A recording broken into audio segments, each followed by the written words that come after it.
Are AIPAC's goals shaped by the goals of the Israeli government? And I'm just going to ask you a question straightforwardly. And if you say no, I think we both know that's not true. Are they shaped by? Are they coordinating with the Israeli government? Are they talking to with them? represent Yes. the Israeli Israel government? directing them? You want to talk about FARA, the law on lobbying on behalf of someone? Yeah. It is, I hire you and you lobby on behalf of me. I direct you. Does Israel direct AIPAC? No. What you're now describing in a very defensive way, I will say, is foreign influence over our politics. No. And you began, and it's so transparently obvious to everybody, it's a very weird thing. The obsession with Israel. We're talking about foreign countries. Hardly an obsession. You're not talking about Chinese. You're not talking about Japanese. You're not talking about the Brits. You're not talking about the French. The question, what about the Jews? What about the Jews? Oh, I'm an anti-Semite now. And this shows you what Ted Cruz really is. It's just a hollow shell for AIPAC. Right. His top advisor on this issue, I'm not sure if he's still in his office, but for years and years, I think he still is named Omri Seren. And this just came to me. And he's an Israeli.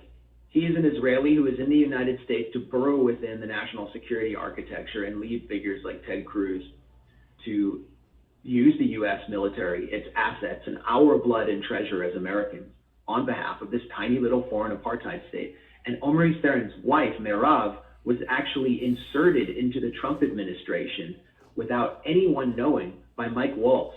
And she was finally drummed out about 3 weeks ago. So that's who Ted Cruz is really answering to. It's why we call him Tel Aviv Ted.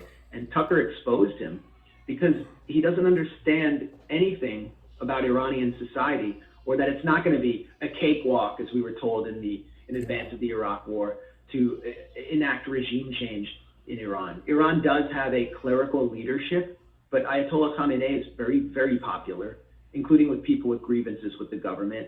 And below him are institutions in which people actually believe in, that are functioning, which people will defend, as we saw when Israel launched a terrorist airstrike on IRIB, which is Iran's version of VOA or PBS or NPR. It's its national broadcasting facility.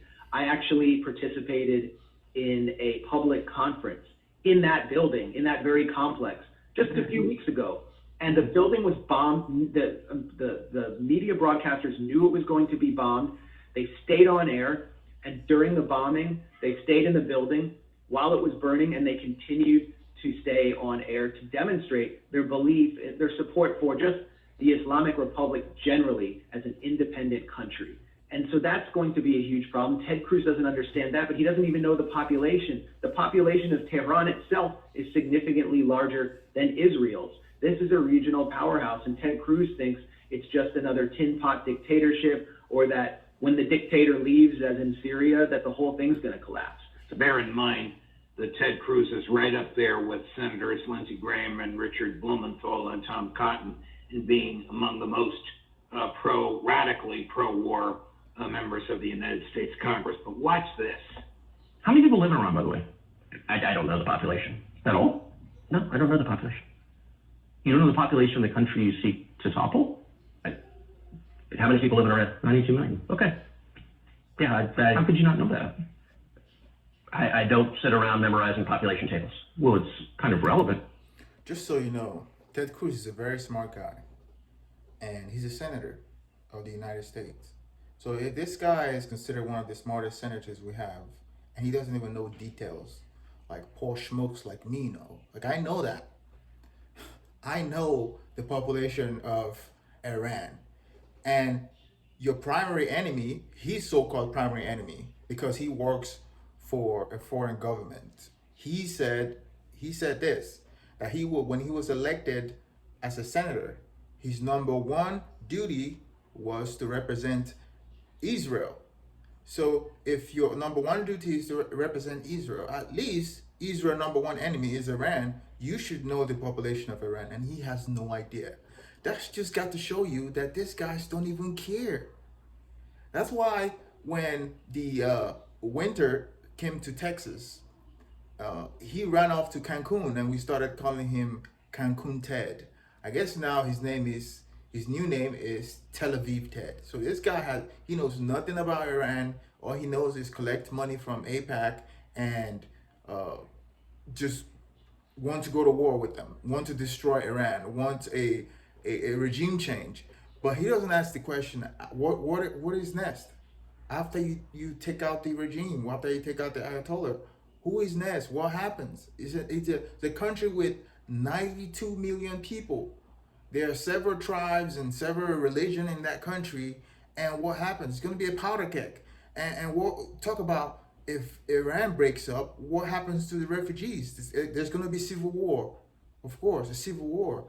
And these people don't account for that. There's going to be a lot of life lost. Then another extreme government, another extreme terrorist or people are going to rise up. And then we're going to have to fight them. Or the surrounding countries are going to have bear the consequence.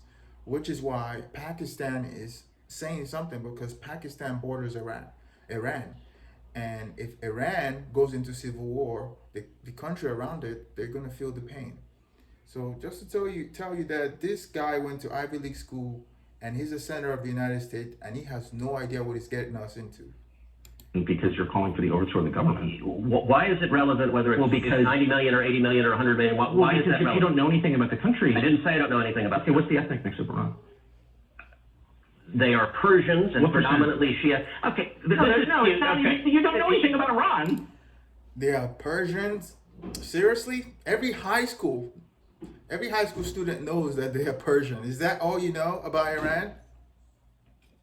So, okay, I am not the Tucker Carlson expert on Iran. You're a senator who's calling for the overthrow of the government. You're the one You don't know anything about the country. No, you don't know anything about the country. You're the one who claims they're not trying to murder Donald Trump. You're the one who can't figure out if it was a good... Now he's trying to change the subject. Classic.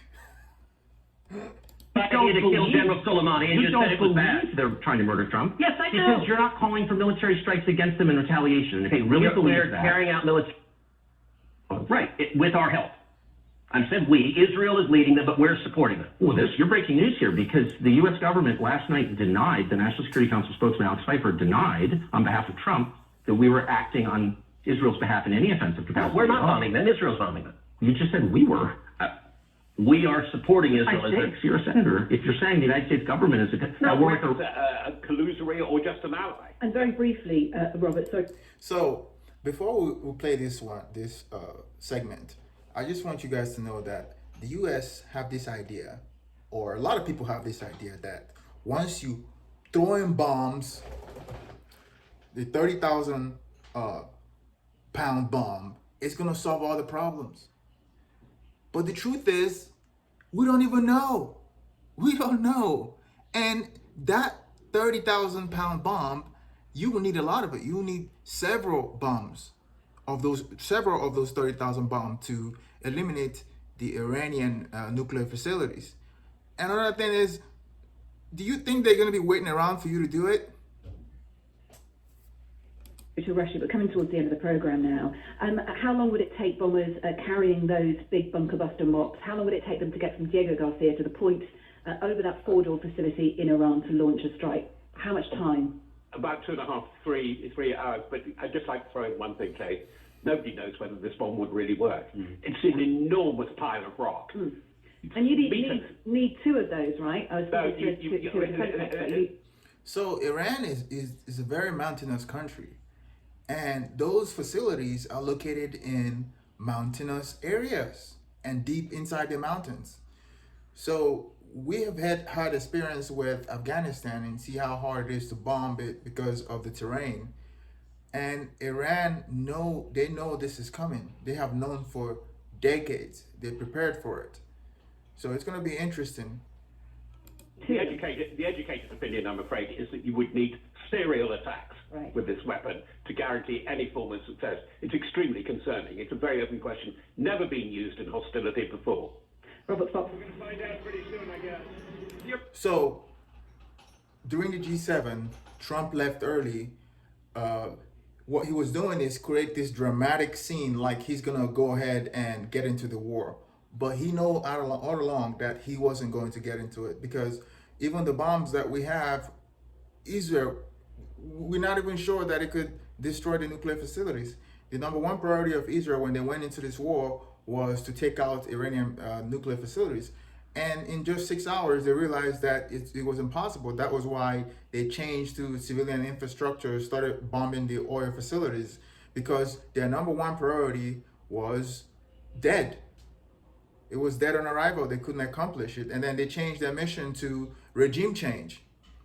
So, and then they try to convince Trump that the only way that we could end this if America comes in and finish it. But then America is not even sure we could finish it. So Trump was playing this game of, oh, we're gonna bomb you if you don't come back to the negotiating table. They were on the negotiating table before Israel killed all their negotiators. So now Trump realized this mess that he's gotten himself into, or that Benjamin Netanyahu convinced him to get into. Now he's trying to get out of it. Let us be clear. The 2 weeks period sounds a lot like the 90 days Chinese tariff period. So it's just a strategy that Trump uses to get out of hard situations where he felt like he's been cornered and people did not take his bluff. This is another one. This is another win for Iran. He blinked. Trump blinked.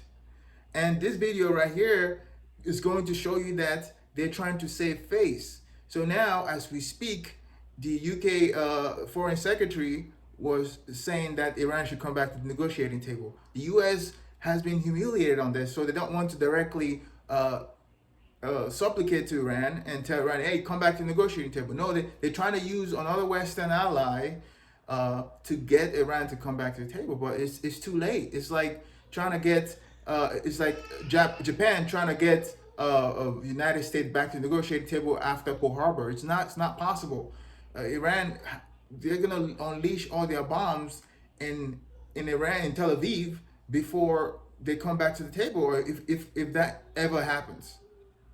Mr. President, the Iranian foreign minister this afternoon said if the U.S. is serious about negotiations, that you would call up Israel and request that they stop their airstrikes. Will you make that request? Well, I think it's very hard to make that request right now. If somebody's winning, it's a little bit harder to do than if somebody's losing. But we're ready, willing, and able, and we've been speaking to Iran, and we'll see what happens. Let's be clear, Israel. Let's be clear, Israel is not winning this war. More people have died in Iran. But you have to know that Iran is a very, very big country. Israel is a tiny country. Israel is on that siege. If one bomb, if one missile gets into Israel, everybody in the country knows about it. So that country is under siege. Just imagine living in a country where if one bomb enters into your country, every citizen in that country knows about it. You'll be under siege. You can't sleep. It's like even in the Bible during the War of Jericho, where there was the Israelis were going around the walls of Jericho. The city of Jericho was under siege. Now, Israel is under siege. But in Iran, if Israel launches a missile, you wouldn't even know it from another city because the country is so big. So a lot of people people in Iran are leaving the capital, the Tehran. They're leaving the capital to other areas. So although Israel might think that by killing more Iranians, they're winning the war, no, they're not, because you have not achieved your aim. Your aim is to, when you got into this war, was to destroy all Iranian nuclear facility. You have not achieved that. And secondly, you changed your aim to removing the current government, and you have not achieved that. Instead, you have created this popularity in that government, and the citizens of Iran, the Iranians, are rallying to the flag. So you basically did the opposite of that, and now you have no idea what to do, and you're calling in the United States to help you out. So Trump saying the Israelis are winning, no, it's just a propaganda. And we know how this is going to end, because Trump's foreign policy is the same, taco, just like you said, taco. He's always going to chicken out, which is what he just did by giving that 2 weeks. In 2 weeks, Israel cannot survive in 2 weeks. Israeli citizens are fleeing the country. There's a lot of videos out there showing them fleeing the country. So Israelis, they can't sustain this. Their Iron Dome, their defensive system, the defensive system that protects the country, it has been decapitated. So Iran is just launching less and less missiles, and they're penetrating the Israeli airspace and the Israeli facilities. The thought process behind 2 weeks time period, just time to see whether or not people come to their senses. Trump. Michael Wolff is going to summarize what have gone on during this war. Use our bunker busting bombs. Trump, in the flash of an eye, has gone from let's make a deal to fear of missing out when the Israelis began to attack Iran to let's think about this in another 2 weeks or so. I spoke yesterday about the effect of Steve Bannon and Tucker Carlson, particularly in their virulent response to the idea of going to war, and what a potential threat that was to the MAGA movement.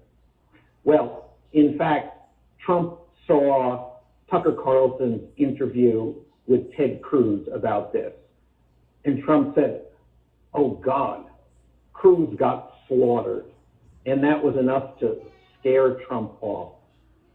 So now we're back to 2 weeks, and what 2 weeks means in Trump talk is that everyone will forget about this by then. Once more, Trump exists only in the moment. It all passes. There is no depth here. Tomorrow is always another day.